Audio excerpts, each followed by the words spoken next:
Hey, welcome back to the Dog 10. We are a dog cast where we attempt to answer training, or I don't attempt, Crystal attempts to answer dog training questions in 10 minutes or less. I'm Cara Achterberg.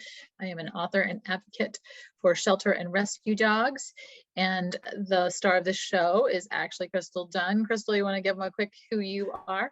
I'm a dog behavior consultant and the host of the Far-Fetched Dog Podcast, all about dog behavior. So yeah, and I think the operative word here is we attempt to answer dog questions. So yeah. And today's question comes from me. Actually, it comes from lots of people. I've heard this question a lot, and we did get it also. I think Kelsey Chambers, I think, asked it too. Yeah, Kelsey Chambers asked this question also, or in part of another question.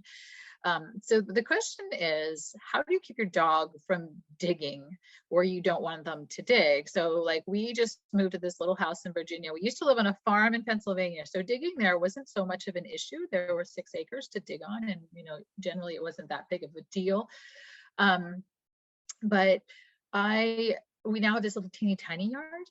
And they just, in the course of about 2 months, turned it to mud by digging in all the different places. And so now we actually removed the dirt and are putting in bricking in our whole little backyard. And I was telling Crystal earlier that this is a great thing, because now it's not only going to be a place for them to go out and play where they can't actually dig destructively, but they're going to be shortening their nails, filing their nails, because they're going to be running and scrambling on brick.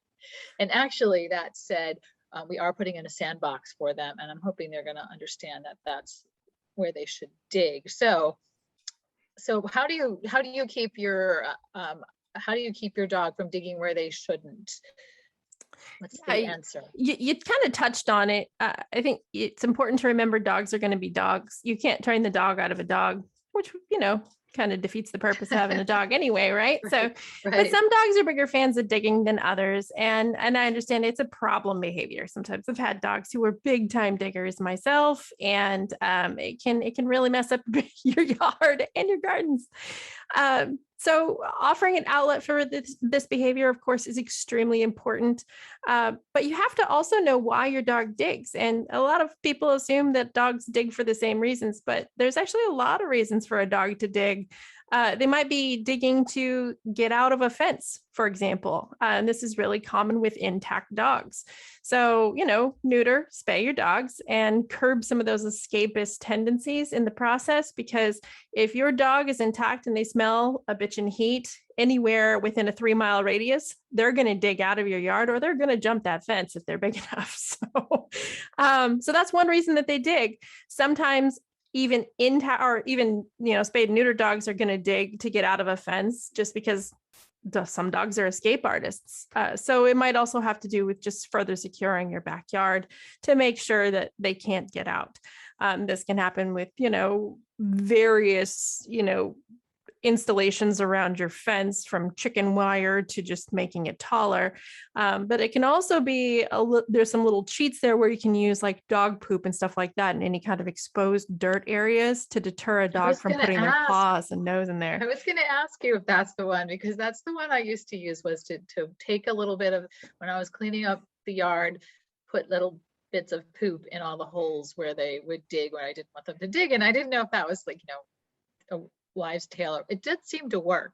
No, yeah. Well, dogs are naturally kind of clean animals. Yeah, most of the time. Even dogs who eat poop don't typically want to put their paws in it. So you might think your dog is super dirty and gross, but because they eat poop, but that doesn't necessarily mean they're going to want to dive into their own fecal matter at the edge of your fence. It sounds gross. It often works.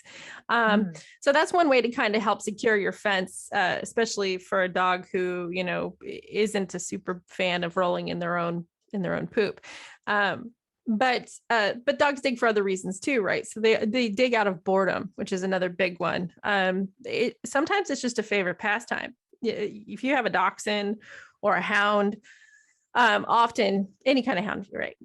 Oftentimes their noses get very carried away with them and they're going to find something interesting, especially in exposed dirt. So you can make sure your grass is patched up. As more grass usually results in less digging.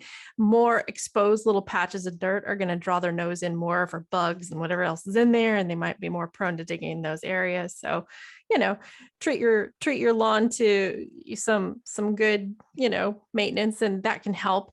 But a lot of times they're just going to dig because they're bored no matter what you do. And in that case, providing some sort of activity or outlet for digging can be really, really helpful to deterring them from destroying your property. Obviously, there's a huge management angle to this too. You have to be present in the yard to redirect the behavior. You have to be willing to actually teach the dog where you want them to dig and reward that. They're not going to necessarily just take to the sandbox themselves unless that's their only option. So being there to say, don't dig there, and then redirecting your dog over to where they're supposed to dig can be really helpful, but also just kind of giving them opportunities to get this need out while they're even in the house. There's some really great toys out there that are cool. Puzzle games can be really helpful for dogs who like to dig, where they have to move things around to find treats. There's also a company called iFetch makes a toy called the iDig, which is just a tray with a bunch of pockets in it where they hide all kinds of goodies in there. And you can make it as advanced and difficult for your dog as you want, or simple. And then there's also things that you can make at home, like a snuffle mat using just, fabric tied around one of those like industrial strength rubber mats. You can just tie some strips of fabric through that sucker until it looks like a really, shaggy kind of carpet, and you can hide all kinds of goodies in there. And dogs really like to sniff around. Anything scent work related for a dog who's a huge digger is usually a really great outlet for them. And keeping in mind that dogs who love to do this type of activity absolutely need a place to do it. It can really save you some frustration when you're teaching or when you're treating it. And then there's other reasons that dogs dig too. But go ahead. We were planning to, so when we do this sandbox, my plan was to like hide some really cool new toys in the sand that they can find by digging, to sort of incentivize them to dig in the sandbox. Because I don't feel like I could put food or treats in there, but I was thinking maybe some of the toys that they like the most.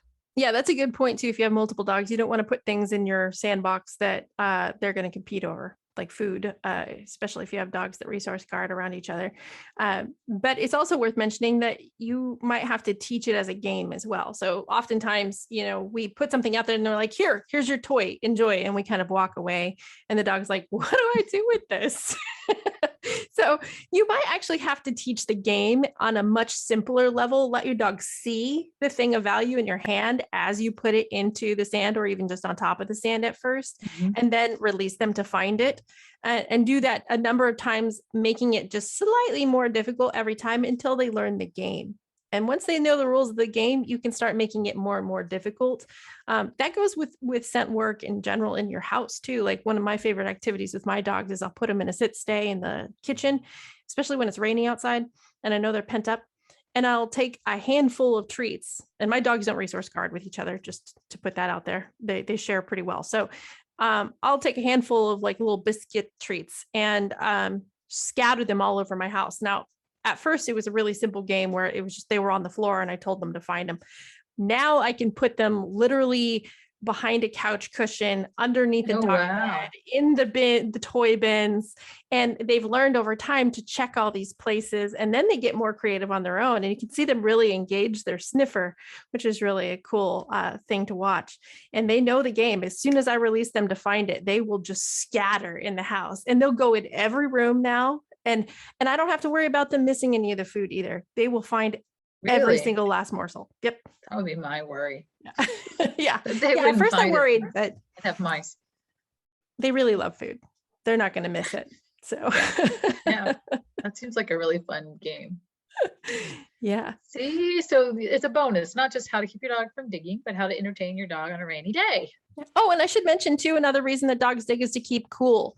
So if your dog is spending a lot of time in the backyard, especially during the summer, if you notice digging goes up during the hot months, they will dig in the ground to cool themselves off. Now, I'm speaking as a Southerner. Maybe they dig to keep warm as well up north. I don't know, but this can be related. So giving them a cool cot or something like that to lay on outside can really help with that.